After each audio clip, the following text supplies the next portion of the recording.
Mais je pense qu'on pouvait faire les choses autrement. Ce à quoi j'appelle, c'est une union dans la franchise, en tirant les leçons de ce que nous avons vécu tout récemment. Parce que finalement, l'adversaire de l'opposition de Côte d'Ivoire, c'est elle-même, l'opposition. Chacun veut gagner et finalement, personne ne gagne.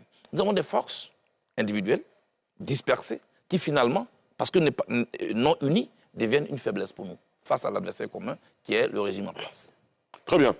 Charles Blé Goudé, c'est vrai, vous l'avez dit tout à l'heure, vous ne voulez pas revenir sur un certain nombre de choses concernant votre relation intime avec le président Laurent Gbagbo, quoique on est obligé d'en parler parce que ça fait l'actualité. Alamine Fofana l'a rappelé tout à l'heure. Aux yeux de vos amis de la gauche, aux yeux des militants qui vous ont porté, qui vous ont adoubé, qui vous ont aimé, qui vous ont déifié pour certains, on estime que vous avez trahi. C'est le vocabulaire qui est utilisé. Il y en a même qui vont plus loin en vous traitant de vendus. Et la pomme de discorde est née du fait que vous ayez refusé que votre épouse se soumette à un ordre du président Laurent Gbagbo qui est considéré comme votre mentor, la figure tutélaire à qui on ne peut pas dire non. Et cette crise-là a suscité finalement tous les déboires que vous avez avec le président Laurent Gbagbo. Si vous le permettez, on a eu une vidéo qui a fait le tour des réseaux sociaux notamment, où l'un des acteurs principaux du PPACI rappelle qu'il est témoin oculaire des faits au cours desquels le président Gbagbo vous a demandé d'exécuter un ordre et que vous avez refusé. Je vous propose d'écouter. Les gens comprennent ça. J'étais là quand le président Laurent Gbagbo me dit « Dem, accompagne-moi pour que je parle à cette dame ». Cette dame n'était personne d'autre que la femme de Blaise Goudé, Solange. Acté devant moi, il a dit « Tu diras à fille, s'il veut être candidat, qu'il soit candidat, mais qu'il ne me traite pas de faussaire. » Parce que c'est moi qui ai signé le document pour être au Congrès, pour être candidat à la présidence du FPI. Blaise Goudé, ayant vu le président Gbagbo s'adresser à sa femme, s'est approché. Et il a eu l'audace, j'ai dit l'audace, de dire au président que sa femme ne fera pas cette commission. Ça là, je le dis. Et j'ai dit à la dame, je suis témoin. Et je me rappelle, c'était mon jour anniversaire, 23 décembre 2015. Charles Blé Goudé, les militants de gauche se disent, mais comment se fait-il que Charles Blé Goudé, que l'on a connu pour le compte et dans la cause auprès du président Laurent Gbagbo, en vienne à refuser d'exécuter qui ressemblait à un ordre de celui qui est considéré comme son père? Comment vous réagissez? C'est peut-être là le nœud du problème.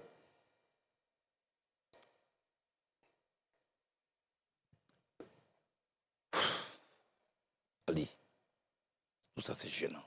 Comment? C'est gênant tout ça. Vous savez, ça fait la 12e fois que dans ma carrière politique, j'ai fait la prison. 11 fois en Côte d'Ivoire, la 12e fois, c'était la Cour pénale internationale. Les 11 fois, quand nous sortions des prisons, on était unis. J'ai fait la prison avec Guillaume Soro. Tout ce qui nous a opposés. Avez-vous une fois entendu Guillaume Soro dans ce pays dire, quand j'étais en prison avec Charles Blé Goudé, il a fait ceci, il a fait cela. Avec tout ce qui nous a opposés dans ce pays, vous le savez, et tout ce qui nous oppose aujourd'hui. Damana Picasse, j'ai fait la prison avec lui. Aujourd'hui, le PPACI, moi, M. Kojep, malgré tout ce qui nous oppose, vous l'avez une fois entendu dire, quand j'étais en prison Charles Blé Goudé, je suis ceux avec qui j'ai fait vraiment la prison quand j'étais étudiant. Surtout Soul et les autres. C'est la première fois dans ma vie, d'ancien prisonnier, que je sors d'une prison, que tout ce qu'on a fait à prison est sur la place publique. Ce monsieur qui vient de parler, avec mépris, regardez comment quand il parle de ma femme, il dit, je veux parler à cette dame. Il s'agit de Demba Traoré, pour le préciser, qui représente donc à la Le président m'a dit, je veux parler à cette dame. D'abord, le ton condescendant ne peut pas venir du président Gbagbo. Je connais le président Gbagbo, plus que lui. Mais il dit qu'il était témoin oculaire. Qu'il a été témoin, je suis en train de vous parler. Très bien. Ce monsieur n'a jamais perdu une seule seconde de sa liberté. Donc, il ne sait pas ce que c'est qu'être en prison. Parce que lui, il venait à la prison. Moi, j'étais en prison. Avec le président Gbagbo. Alors, ce qu'il dit n'est pas vrai. Pourquoi? Je savais que c'était un complot. Aujourd'hui, comme vous insistez, et vous avez beaucoup insisté, depuis que je suis arrivé en Côte d'Ivoire, vous me mettez le doigt dans la gorge. Je dis, je ne veux pas en parler. Je ne veux pas, parce que je connais les conséquences. Mais vous voyez comment il est en train de me diaboliser? Juste pour se faire de la place. Juste pour que mes amis de gauche dont vous parlez puissent me haïr aujourd'hui. Je vais leur parler aujourd'hui. En prison, le président Gbagbo ne m'a jamais parlé par intermédiaire. Depuis que je le connais, que je fonctionne avec lui, dans notre fonctionnement, il ne me parle jamais par intermédiaire. La seule fois qu'il m'a demandé de faire une commission, c'était dans sa cellule. Moi, j'ai vu mon mentor, mon chef, tout malheureux. Il m'a fait une seule commission que j'ai menée à bien. Je vais vous citer des noms aujourd'hui. On en finit ça avec. Parce que mon silence risque de se retourner finalement contre moi.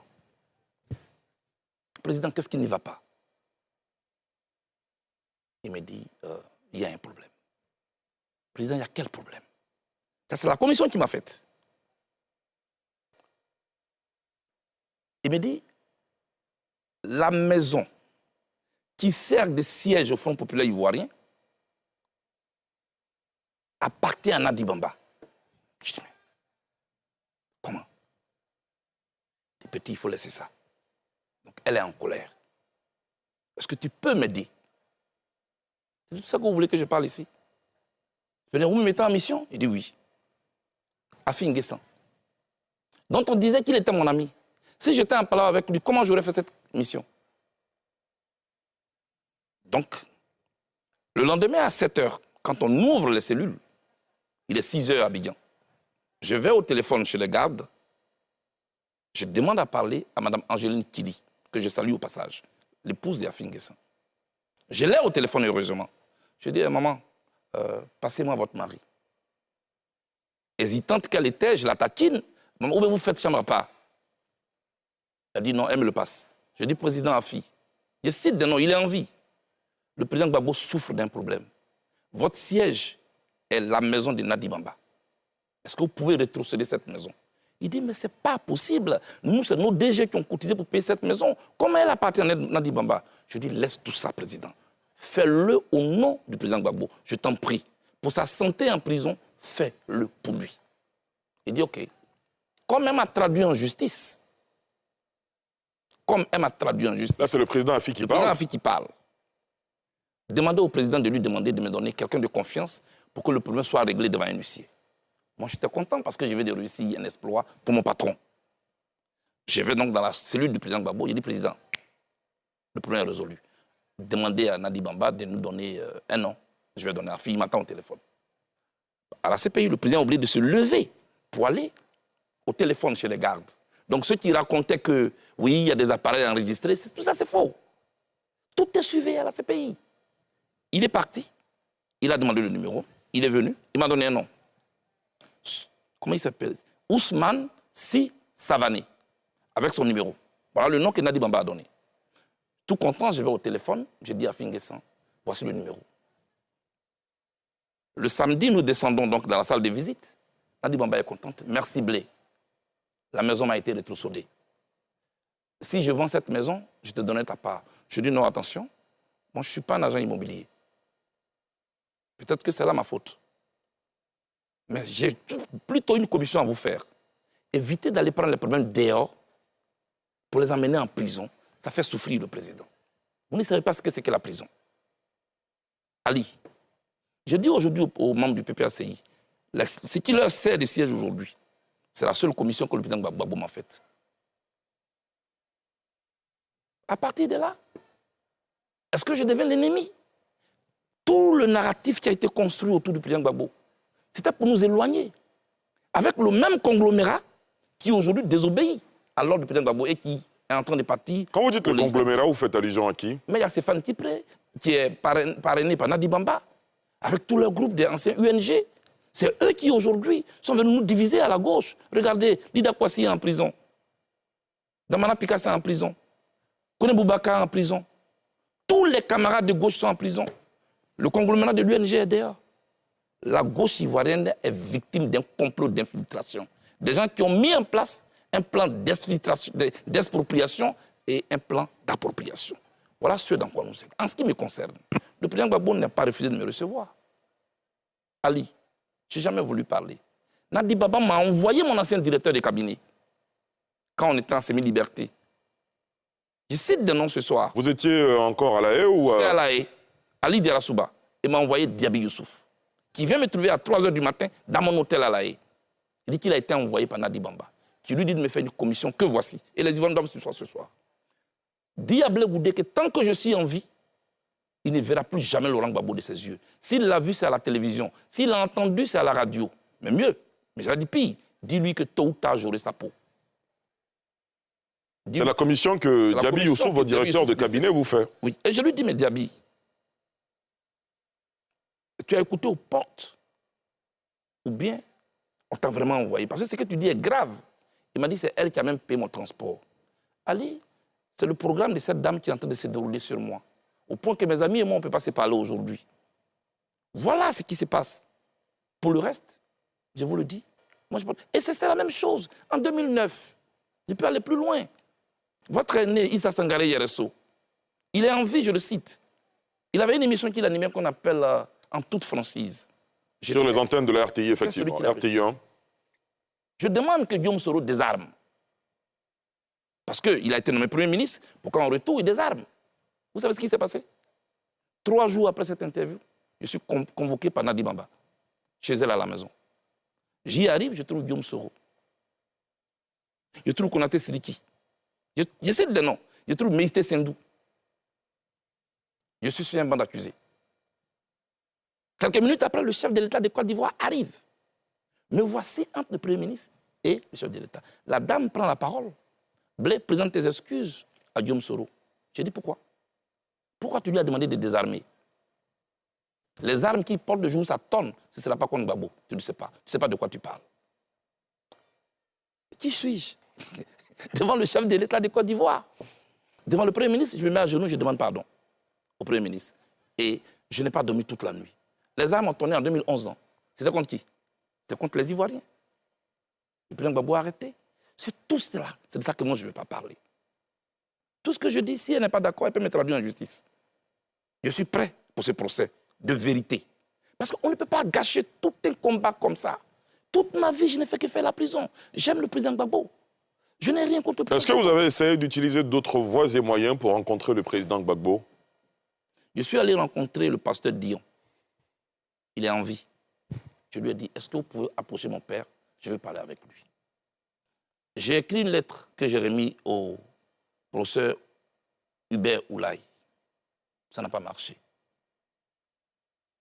Je me suis rapproché de tous les chefs départementaux coutumiers de Gagnoa, avec à la tête Boga, Sivori. Ils sont allés rencontrer le président Gbagbo à ma demande. Ils sont revenus, ils m'ont dit, il dit que tu ne lui as rien fait, mais il s'organise pour te recevoir. Je leur ai dit, c'est pas vrai, ça ne sera pas se passer. Parce que le programme d'une dame est en train de se dérouler. J'ai fait tout ce que je pouvais faire pour rencontrer le président Gbagbo. Donc les jeunes gens qui sont instrumentalisés sur les réseaux sociaux, non, mais il n'a jamais demandé, ils ne savent pas de quoi ils parlent. Moi, je ne suis pas leur ennemi.